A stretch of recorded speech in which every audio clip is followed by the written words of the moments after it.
यह कहा जाता है कि एक राजा ने सपना देखा कि उसके सारे दांत टूटकर गिर गए हैं। राजा ने सपनों की ताबीर व्याख्या करने वाले एक आलिम ज्ञानी को बुलवाया और अपना सपना सुनाया। आलिम ने सपना सुनकर राजा से पूछा, राजा साहब, क्या आपको यकीन है कि आपने यही सपना देखा है? राजा ने कहा, हाँ, मुझे पूरा यकीन है। आलिम ने ला हौल वला कुव्वत इल्ला बिल्लाह पढ़ा और कहा, राजा साहब, इस सपने का मतलब यह है कि आपके सारे घर वाले आपसे पहले इस दुनिया से चले जाएंगे। यह सुनते ही राजा का चेहरा गुस्से से लाल हो गया। उसने सिपाहियों को हुक्म दिया कि इस आदमी को जेल में डाल दो और किसी और ताबीर बताने वाले को बुलाया जाए। दूसरा आलिम आया। राजा ने उसे भी वही सपना सुनाया। उसने भी कुछ वैसी ही ताबीर दी। राजा ने उसे भी जेल भिजवा दिया। अब तीसरे आलिम को बुलाया गया।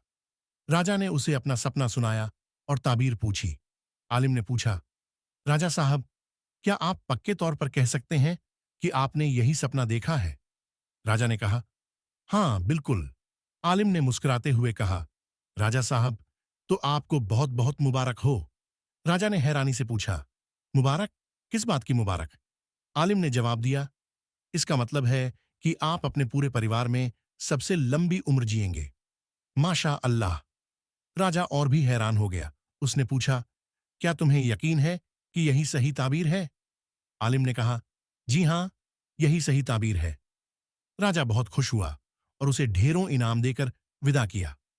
सबहान अल्लाह। बात तो वही थी कि राजा सबसे ज्यादा जिएगा, यानी बाकी सब उससे पहले चले जाएंगे। लेकिन फर्क सिर्फ लहजे और अल्फाज का था। इसलिए हमेशा सोच समझकर बोलें, नरमी से बात करें, क्योंकि एक ही बात को कहने के कई तरीके होते हैं।